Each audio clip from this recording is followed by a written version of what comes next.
Assalamualaikum warahmatullahi wabarakatuh. Kembali kita bersama dalam subjek pendidikan Islam. Untuk hari ini, pelajaran 26 KSSM Bidang Akhlak, tajuk Adab Berkomunikasi.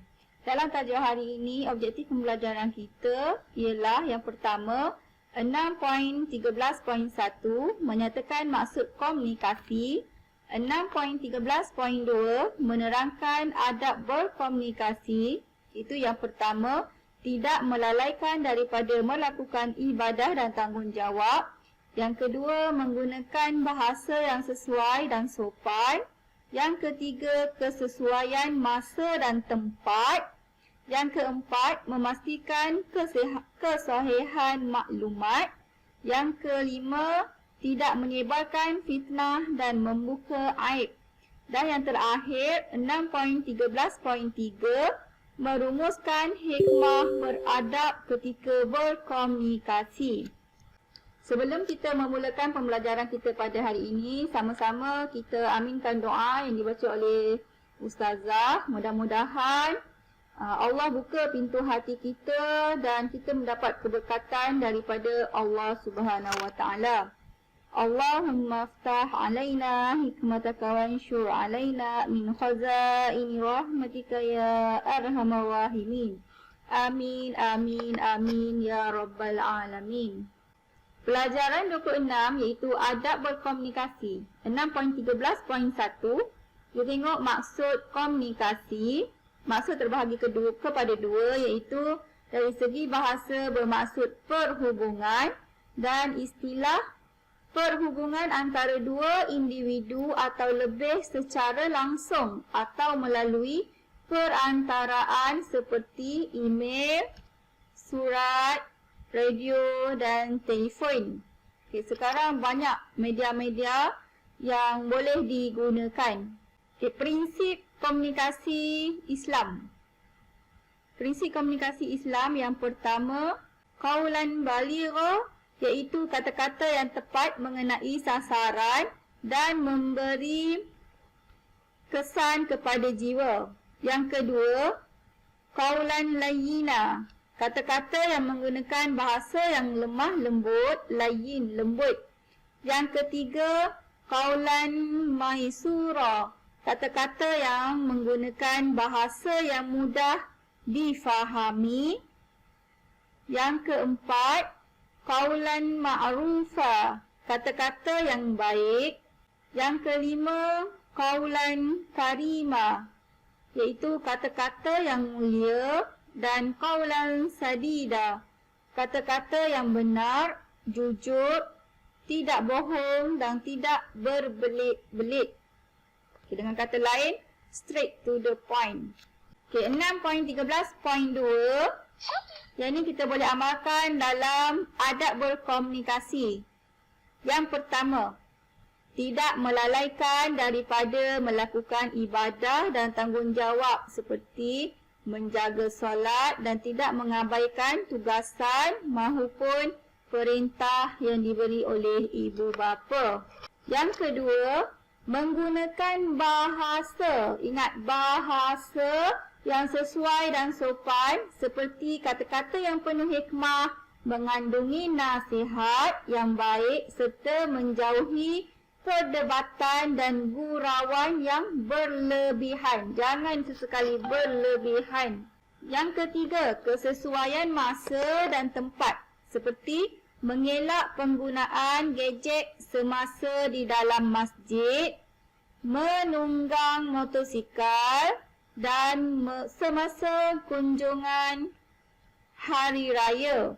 Okay, yang ini boleh dijadikan amalan sebab ada hadis daripada Abu Hurairah radhiyallahu anhu bahawa Rasulullah sallallahu alaihi wasallam bersabda yang bermaksud, sesiapa yang beriman kepada Allah dan hari akhirat, maka berkatalah yang baik atau lebih baik dia mendiamkan diri.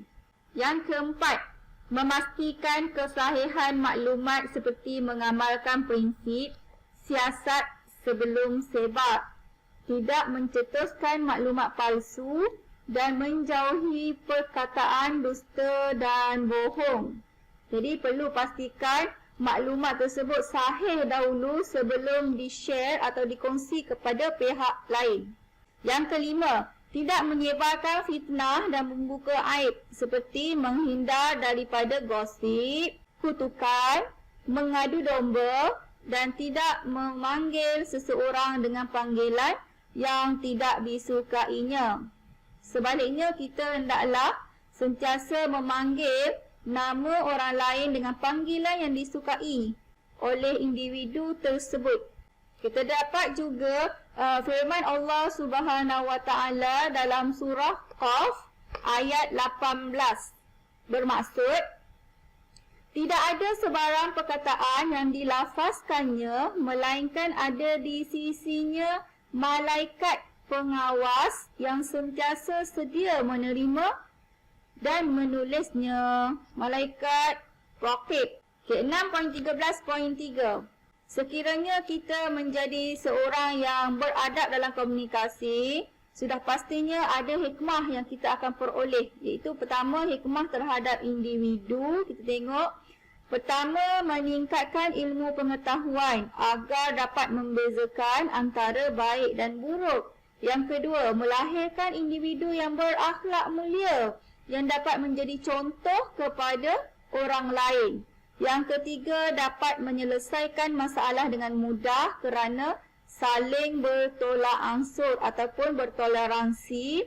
Yang keempat, mendapat keredaan Allah Subhanahu Wa Taala. Kenapa? Kerana mengamalkan adab yang mulia. Dan yang terakhir, dipandang tinggi oleh masyarakat lain kerana berperibadi unggul. Manakala hikmah terhadap masyarakat, yang pertama, hidup dalam keadaan aman dan harmoni kerana sifat persefahaman yang ditunjukkan. Yang kedua, menjauhi salah faham supaya masyarakat dapat hidup bersatu padu. Yang ketiga, menimbulkan kemesraan dan mengukuhkan perpaduan kerana saling bertoleransi. Dan yang terakhir, yang keempat, dapat bertukar-tukar pandangan supaya masyarakat maju dan makmur. Semoga perkongsian Ustazah dalam pembelajaran pada hari ini dapat memberi sebanyak mungkin manfaat kepada anak-anak Ustazah maupun telinga-telinga yang mendengar. Seterusnya, kita boleh sama-sama menjawab soalan penilaian. Okay, yang pertama, 1A. Lengkapkan tempat kosong di bawah dengan memilih jawapan yang betul bagi adab berkomunikasi. Yang ni anak-anak boleh refer 6.13.2. Yang pertama, tidak melalaikan daripada melakukan ibadah dan tanggungjawab. Okay, yang kedua, menggunakan yang sesuai dan sopan seperti kata-kata yang penuh hikmah. Ya betul, jawapannya bahasa. Yang ketiga, bersesuaian dengan apa dan tempat. Okey, baik, masa. Yang keempat, tidak menyebarkan fitnah dan membuka. Sudah pastinya jawapannya adalah aib orang lain. Okey, tahniah kepada yang memberi jawapan dengan betul. Sekiranya salah, sila tengok semula video yang Ustazah pertontonkan dan juga pembelajaran kita pada hari ini sebagai pengukuhan. Sekian sahaja perkongsian Ustazah pada kali ini. Sehingga kita bertemu lagi dalam pembelajaran kita yang terbaru di hari-hari yang seterusnya. Assalamualaikum warahmatullahi wabarakatuh dan semoga semua menjadi seorang yang beradab dalam berkomunikasi. Terima kasih.